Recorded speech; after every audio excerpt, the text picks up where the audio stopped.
They have this place there called Cafe Yum. Have you ever been? No? We have speed chef. No. It could be one of my favorite restaurants in the world. Really? I still order the yum sauce from Eugene, and it gets shipped to my house every month because I'm just obsessed with it. Oh, I've got to check out that place. Mhm. I don't get out much because I'm working all the time. Can I talk about it on air? You can, absolutely. Good. They'll send you some more free stuff. I'll send it to Okay, Dave. Wait, I think it was already on there. This movie, these characters are so deep and rich and have such great art. Is this like the perfect role for an actor? I mean, It certainly is the perfect cast, the perfect director, a great script. I mean, all of the components to it really, really work, I think. I get to work with the cream of the crop here. I'm Yeah. very pleased about that.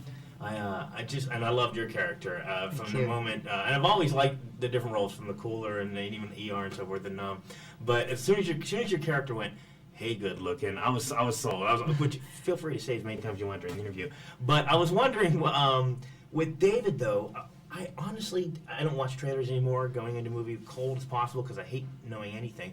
But I had an image. I'm like, oh, David Cronenberg, this is going to be very strange, and it's not. But did you have any expectations of the man? Yes, let me tell you, I've been a fan of his for years, and we met in Toronto last year. We had a dinner just because we were mutual fans, and we sat down and yacked for 3 hours and never talked about movies once, talked about everything else.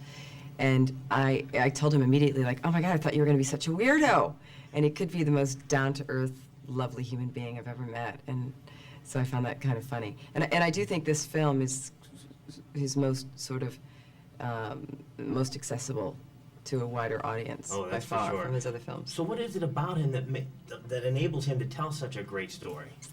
I think that David is very okay with all of the pieces in himself, and he's such a digger.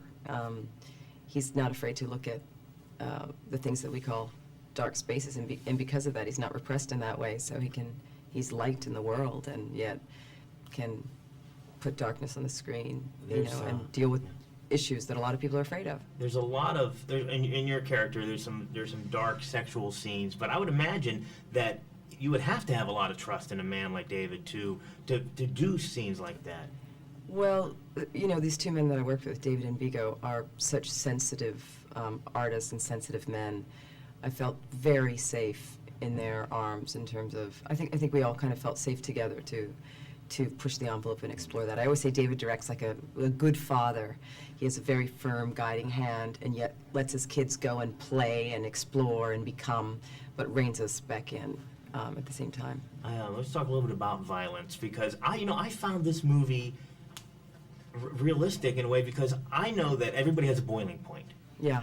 And I know that for me, it would be like, I would never raise a hand to anybody unless somebody was messing with my family or my niece, my nephew, and then it's like, it's open, it's so forth.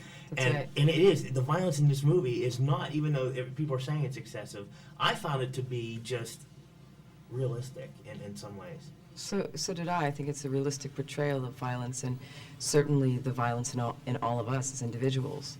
I mean, I know since I've become a mother, I've never experienced so much love, and I've never experienced so much fear and rage. I mean, I would do anything to protect my son. And that happens while the baby's in you, or did that happen after? I think as Jack was coming out of me, in that moment of extreme, pain and violence. It was a violent moment. I was home in bed with no drugs, having this child, and it was the most extreme sort of violent act of my life and the most loving act of my life. And in that moment, it was like, oh, I'll never let anything happen to this child.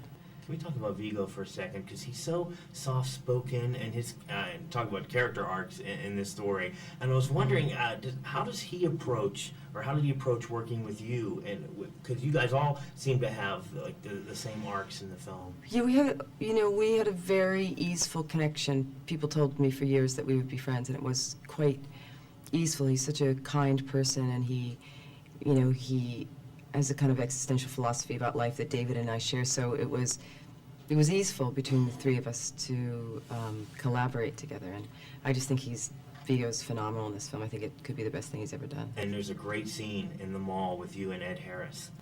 that scared the bejeebus out of me. Did it? was Did you just think so- something was going to Yeah, happen? I did. I didn't know, and I was just, is the man intense like that? Did you guys work that scene out? And I mean, He's like, so it's intense. just- You know, listen, I was very intimidated by him. He's a very nice person, but you know, he's tough as an actor. And that day, I was having a bit of anxiety, and other stuff was going on in my life, and I was trying to concentrate, and I lost concentration at some point. And in the middle of the scene, I say, "Are you listening to me?" And he goes, and he stayed in character and said, "No, you're not listening to me. You're bullshit right now."